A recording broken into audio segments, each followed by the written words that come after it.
We're seeing AI and LLM rapidly push what was science fiction into production. Our ability to generate realistic sound, video, and images open the obvious door for indistinguishable fakes from the real thing. How do we keep up with all of this as security professionals? What can we do to secure that? You're listening to Defense in Depth. Welcome to Defense in Depth. My name is David Spark. I'm the producer of the CISO series, and joining me as my co-host, you've loved him for ages, and now you can love him again. Your favorite, by the way, people have really hooked onto this. You loved him as a child actor. Jeff Belknap, the CISO of LinkedIn. That's right. And today, with the advent of AI, you can add me digitally into whatever is your favorite TV show. I recommend Lost. That would be awesome. Let us throw down that challenge. Please insert Jeff into your favorite television show along with a bunch of kids as well. I can't think of a single reason I'll regret saying this later. Maybe you could make him a younger version of Jeff among other children. Even too. better. That'd be fantastic. Our sponsor for today's episode is Sunrise Security. Secure admin accounts, remove unused identities, enforce least privilege, and disrupt attack paths across AWS, Azure, and Google Cloud. Hey, that sounds awesome all the way around. Guess what? We'll be talking about that and more a little bit later in the show. But first, Jeff, let's talk about our topic. And this is based on a discussion that happened a year ago. So advances in AI multimedia means we increasingly can't trust what we see with our eyes and our ears. Linus Beljunas shared a photorealistic video that was completely computer generated. Now, this was from a year ago, and now today, fabricated realistic video is a hands-on reality through OpenAI, through their Sora program. It's interesting how just a year ago, so many people doubted that this was computer generated, and many said we were a long way off. It's only been a year, and we're definitely not. Given that it was 10 years ago that such, quote, I can't believe my eyes videos would have required a budget of millions and a company like ILM to produce, Jeff, what are the security implications for this tech hitting the consumer market? Well, I think twofold, and we've talked about this a couple of times in this show. One, more strategically, I think the thing that I and many others have said is the problems that all of us thought were 5 or 10 or 15 years off in the future, AI really helps accelerate bringing those problems and really solutions to bad guys much, much closer. You can build automation, you can run more complex attacks, and you can start to attack people in ways that we haven't seen before. And then I think second and more tactically, it brings the problem of individual validation or verification of who's actually calling me right now. There's a current problem, an epidemic, I would say, of people who pretend to be David or Jeff, call the help desk and say, hey, I'm David. I've forgotten my password. Happy to get on video and show you what I look like. Please reset my password. That was, kind of the gold standard of how to validate, people before. And now it's left a lot of organizations scrambling for how do we manage this in a world where there can be deep fakes? I have a possible solution to that, which I learned from another CISO, and I'm going to hold off in describing that. It's a tease, everybody, a little bit later in the show.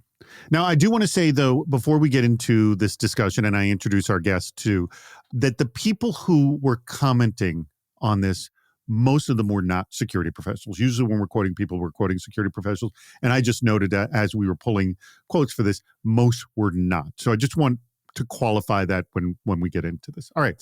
Now I want to introduce our guest, who is phenomenal. We had him on the headline show, and we got to bring you on to Defense in Depth. So thrilled to have the SVP of Cyber and the Deputy CISO over at Equifax, none other than Russ Ayers. Russ, thank you so much for joining us today. Yeah, great to be with you again. I appreciate the offer to show up and discuss deepfakes. Why is this a problem? Loga Devan Thirumalai of Deloitte Business Advisory said, quote, the outcome of such technologies, if left unchecked and unrestricted, may lead to confusion between reality and the virtual world. I think we're all in agreement on that one. Ehiro Iwuwu of Nestle said, the potential positive and negative applications make this both exciting and scary. Couldn't agree more. I see a new career choice in the near future, if not already existing, reality auditor. I love that one, the reality auditor. Ravi Loja of RAM Infosystems Limited said, quote, it is next generation and downhill for real studios and a threat to the entertainment industry. I think it is inevitable. Sadly, technological advancement will take real jobs away instead of creating more jobs.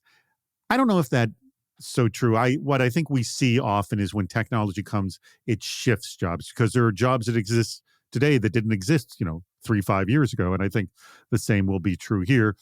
Hence Hero mentioned that there may be a new job of the reality auditor. What do you think of that, Jeff? Reality auditor? I feel like reality auditor is the most dystopian job title I can think of. It's a good title. It seems awful. But I think, overall, my take on this is that jobs ebb and flow. Look, we have zero chimney sweeps or nearly zero chimney sweeps compared to what might have been in the Victorian era. That's not bad. Certainly, it's bad for individuals who made their entire career and living being a chimney sweep. But I think we have the ability to train people and to help prepare people. And we just need to accept that as the economy grows and expands and looks for new opportunities and goes in different directions, jobs change. And I think certainly there are a ton of new jobs that are happening because of AI, either somebody who's a prompt engineer or a developer or people who are building models or training. And there will be a bunch of safety and security and privacy jobs that are spawned out of this. So it's not like only jobs are lost, but certainly some jobs, especially at the early career stage, are going to be a lot different than they might have been now with the advent of AI. I think these quotes here, Russ, kind of set the stage of what we're dealing with, mostly of it's exciting and scary all at once. You got to agree with that, yes? Totally. I think everything that we were just going through with Jeff there is not only true today, like you mentioned, it was true before. You probably had it when people were pulling ice out of the middle of the Great Lakes a long time ago. But I would also caution a bit against thinking that it's a brand new problem in the tech field. Because if we look back, you see what Kodak did in dominating the print film medium for cameras. But then when digital cameras came around, they didn't take advantage of it, even though it was right on their front door. So what you're seeing is a natural evolution as we would see anywhere. Steam engines, coal, everything moving to, let's say, electric in the future. That's going to change battery technologies, how we pull energy from the sun, how we get it from wind. All of those things are going to generate some new jobs. So the way that I like to look at these problems is say, what is the maximum efficiency we can gain from whatever the problem is, and then orient all of our worries to that. We've seen this one before. Now, this first quote I'm about to read I'm not saying this to make fun of this person, but to point out this went a lot faster than people thought. And I just want to know that this was emblematic of a lot of comments. By the way, there were hundreds of comments on this post as well with this video. And everyone should check out this video. We'll have a link to it. Noble Todd of Octane said, quote, we are still many years away from this being accessible at the level where you can no longer distinguish reality from a game. Sorry to say it, but it's going to take quite some time before everyone can start running around Hogwarts casting spells with these graphics. Sad to say, we're kind of there now. John Lawson said, quote, it's very good. If you're looking to see why it's a fake, then you can find some evidence. But when you're not specifically looking for the small details of fakery, it will pass muster. It's an interesting comment. In many ways, it's like a Turing test. If you're looking to rumble a bot, it's easy. Otherwise, it will just be casually consumed and accepted as real. Now, this is the thing that we're seeing often with these deep fakes is that with true investigation, you can see this. So I kind of see this as kind of maybe another level for the SOC, possibly, Russ, is that maybe there's a way to analyze these deep fakes to see that they're deep fakes. There could be something underlying. What do you think? My guess is we're going to put a lot more attention on who is the original source than we would be uncovering that specific deepfake. So if I did it in terms of documents, let's say, and made an analogy for that, we're probably not going to dig a lot through the document. We're more than likely going to put a lot of effort into our IAM control up front and make sure that we know who it is that's going to send us the doc. That's probably where we'll get the most value. I think there is going to be tech. We're going to ask people to do it. Get some watermarks in these deep fakes. If you've got some tooling, insert a particular frame in there that we can take a look at. But the threat actors are probably not going to do that. And if they're not going to do that, then it's just going to increase and ratchet up all of the extra effort we're going to have to do everywhere else. So it may not be applicable as much as finding out who sent it. Jeff, do you think, and this is an interesting take, you think like the better analysis will be the sender, not the actual asset? What do you think? I think that's a big part of it. But the reality is today we have I'm going to call it broadly a deep fake problem without all the advent of LLMs and AI helping us. Today, attackers can very successfully send you an email that looks like your company's login page and that is almost flawless, that most people would not be able to tell. They can log in. That experience will feel, again, very flawless, just like logging into the real website. And that's with no support from AI today. So I think all the tools and techniques that we use to fight those kinds of frauds and phishing and other kinds of attacks today are going to be just as relevant. I think if anything, what this is going to do is solidify in our minds that we can no longer believe our eyes and our ears. We have to go to other methodologies. I know a friend of ours who's the CTO for a media company, this is a big problem for them because they have to deal in media. And what they're doing is they're making sure when media is sourced, it is watermarked and stamped, for lack of a better description. Sorry, Melody. But it's watermarked and stamped a certain way so that they can validate where it came from and that it's honest. But that's a very different problem for interacting with somebody live or validating an email or a document. And I think we're just going to have to fall back to, you can't eyeball it anymore. You can't pass the phishing test by eyeballing it. You're going to have to fall back to other technology, which frankly is what we've always needed to be doing anyway. We can't rely on the person to make a good decision. We've got to fall back to other technologies. I think this just accelerates how fast we need to do that. Let me throw out this little wrinkle here, Russ. Listening to all this, it just dawned on me, like, we don't usually pick up the phone. We don't usually send a video message. So wouldn't just the mere existence of that raise an eyebrow going, wait a second, the CEO literally never calls me. The CEO never sends me a video message. Everything's done through email. So just the mere existence of that may be the doubt alone.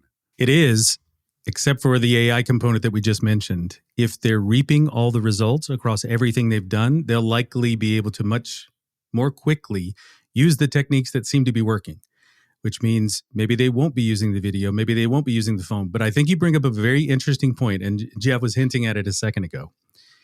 I don't know if we don't find ourselves picking up the phone more often in the future. And then me talking to you, and if somebody says, hey, remember we were on the podcast? And I go, really? What was the topic that we brought up before we went to air? I wonder if it doesn't get us back into a world where we start dealing with humans again on a much more fundamental human connection level. So this brings up the security suggestion that was told to me, and I've actually discussed it with my own family. And that is, and you can do this with your business, and I just did it with my family. There's plenty of audio and video of me out there. Same with you, Jeff, I know. We now have a family password saying that if all of a sudden you hear my voice or video telling you to do something and you do not hear that password, it's not real. Ah, there you go. I think the secret handshake is going to be the way to go. But it's essentially the equivalent of that. We're back to speakeasies and secret passwords.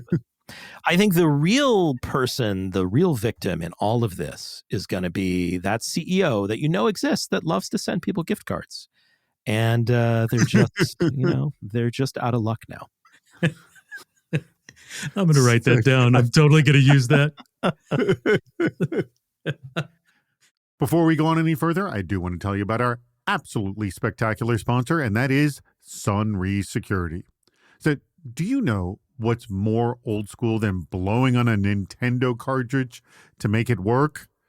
Manually creating individual policies to achieve least privilege in your cloud. you can actually leave those old habits in the past and lock down access to sensitive permissions and services without disrupting DevOps with the Cloud Permissions Firewall. That's from Sunry Security. You can easily restrict excessive permissions from human and machine identities, quarantine unused identities, and restrict specific regions and unused services with the click of a button. Continue maintaining this level of security by automatically enforcing policies as new accounts, roles, permissions, and services are added to your environment. See how easy it can be to achieve least privilege. Start a 14-day free trial for Sunry's Cloud Permissions Firewall over at sunry.co/CISO. Let me spell that for you. Sunry is spelled SONRAI.co/CISO. Again, it's SONRAI.co/CISO, but you pronounce it Sunry. You follow that? Sunry.co/CISO. This problem doesn't end here. Lauren Rogers said, quote, "This will likely soon become a legal problem as the tech reaches the point where we won't be able to distinguish reality from illusions, evidentiary, a very big problem. So surveillance video that is partly or wholly fake could be used to convict or exonerate people for crimes incorrectly. Video, quote, evidence will become more unreliable than eyewitness testimony even, and that tends to be pretty bad already." Interesting point. I like that one. Ron Healy of Vertex said, quote, "I wonder how long it will be before we see something produced by one or more AIs and one or more graphics engines used as close evidence in the legal process of some crime or other." That's scary. Humans are terrible at spotting fakes and also terrible at rethinking what we think we know once we think we know it. I'm going to take this back, and I'll start with you, Jeff, on this one. But I definitely want your take, Russ, is to my comment of, in those cases, we're going to need this reality auditor, someone that you actually look at the forensics of this file and tell if it's real or not. I mean, it seems that was the only way to handle this, and there's got to be some kind of a thumbprint. What do you think, Jeff? I don't know. I agree with you. There's got to be some way to handle this. There's going to have to be some sort of forensics. I do know the way this is going to begin is there's going to be an onslaught of people claiming that the video or the evidence against them is a deep fake or has been digitally altered. And I do know that from the brief period of time when I worked in law enforcement and worked very closely with some investigators, that humans are terrible witnesses in general. And bringing any kind of doubt or any kind of manipulated media into the fray really impacts things. So this is certainly a problem. And who better to solve it than our justice system, which already has as much money, people, and information as anybody else. And they're very technologically advanced, too. My experience has been lawyers and judges are the most technically advanced people. Apologies to our lawyers and judges listening, but you know who you are. I am picking up your sarcasm, though. That's well, hopefully they can pick that up. They're pretty good at those kind of things. But yeah, this is going to be very, very challenging. And it is definitely going to bring a change that's first going to happen in media companies, not unlike my own. You know, we have a news arm. You, at some point, are going to need to make sure that the videos that you're showing, that the messages that you're sharing are genuine, or are genuine at least to the best of your ability to ascertain that. And that's already a huge problem without AI. So it certainly is going to get worse before it gets better. And it has an impact on all of us. All right, Russ, if not forensics and possibly not being able to track the source here, what do you think of the way we're going to validate things so video can be submitted as true evidence? I believe we're going to go back to where we started, maybe investigation and the rest. You probably had circumstantial evidence in the beginning, and my dad was a prosecuting attorney, so he did repeat exactly what Jeff was saying. Your worst possible evidence is an eyewitness. And that changed over the course of time once DNA was available. And once you could place somebody at the scene of a crime with low probability it was someone else, that sort of increased the weight of that evidence. That's what I think we're going to see as these become more prevalent and people have an easier way of producing those videos. Somebody's going to contest it, just as Jeff described. And when that happens, they're going to start looking for more certifiable physical evidence. And that's what I think happens for all these investigative techniques. They learn a new chemical composition of something. They can do shoe prints. Then it transforms into something else. That's what you're going to see over and over again as you do technical leapfrogging. And the system is a bit slow to pick up whatever the technical teams are dropping down this month. So I believe you're going to have a very difficult period in between getting that new physical evidence method, whether watermarks, determining who did it, and people right on the cusp of that may have been convicted due to that evidence or maybe tilted a jury because of it. That's going to be a rough period, that intervening time when we don't have rules and don't have techniques. Well, let me throw this out. So we have a history of tweets, people believing a tweet. Like someone puts out a tweet saying, company XYZ has, something has happened to company XYZ. And you see this blip on the in the market where all of a sudden it either jumps dramatically and comes back down when people realize it, or it falls dramatically. And essentially a ton of money is won and lost in moments. My feeling is the ability to game the system with these, where you don't need permanent believability, but you need a moment of believability. And there's definitely not enough time to figure it out. And there's enough people being screwed. I think markets are going to be messed up with this. SpaceX exploding rocket, right? But it's not really exploding. That would definitely tilt the market quickly, right? Yeah. And then, it may take someone a little time to figure it out and say this is bogus, but in that time, it's done its damage. Yeah, we've already seen political robocalls, where you are already listening to an audio format that's not high quality and that'd be hard to tell who you're talking to anyway. So this is absolutely not a thing of the distant future. It's a thing of the now. And it's a good time to say on this podcast of any place, like, hey, we don't know the solution to this yet. It is still something that we are working on, but I always come back to, we need to just really focus on the fundamentals. There are some exotic, scary things that can happen as a result of this, but most of the things that you and I and the people listening to this podcast are going to deal with are fairly mundane, and really come back to be good at the basics, and then you can worry more about these things later. Why is this relevant? David Oliver of DOPV said, quote, "Deepfake is the new reality. We won't know what is real. We already have lost faith in our institutions. As this technology improves, imagine those with unlimited influence, money, and power using technologies to deceive a county with rapidly declining critical thinking skills." Honestly, my more concern is this available to everybody, so everybody has the power to do this. So I don't think you need all this money to do it. Demiro Massesi of Lifestyle Design Group said, "Looking at the pace we are advancing our simulations, it makes it look even more possible." And just doubling down on that comment, I personally have never seen a technology move this fast. Jeff? I can't think, well, I was going to say, I can't think of a single one. The only thing I really can think of moving this fast is just the internet in general. And yes, I'm sorry, I'm that old, but I remember very vividly when I was getting out of high school and going into college, like, it was very clear what I wanted to work on, but there were no college programs for internetworking and networking at the time. It was very, very hard. And now even my younger brother, who was not that much younger than me, sorry, Ian, he got his CCNA certificate coming out of high school. It was like just a matter of less than 10 years between us. It went from the most technical program you can get in high school was drafting to, like, my brother left high school with an advanced certificate in network engineering. So I think, like, I'm at least comforted by that memory to know that, yes, today, the three of us sitting here having this great conversation, we're a little concerned. But I think the reality is, like, I have seen the market adjust and adapt to things like this.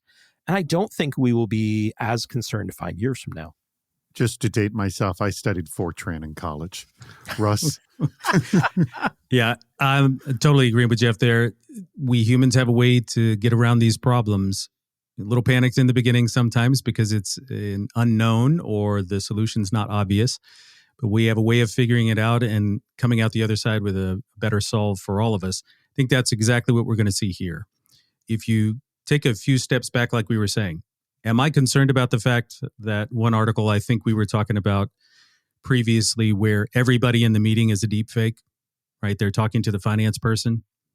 Okay, that definitely worries me because that person, that person may not be technically savvy enough to know what we're talking about right here. And they just get called up out of the blue. Hey, you need to cut that PO and get it done now. I can see that definitely falling into the exotic category that Jeff described. And I can also see once it works and people are able to execute it quickly, you'll just have a rash of those. And then maybe it disappears because another technique shows up. So that arms race is the part that concerns me a bit.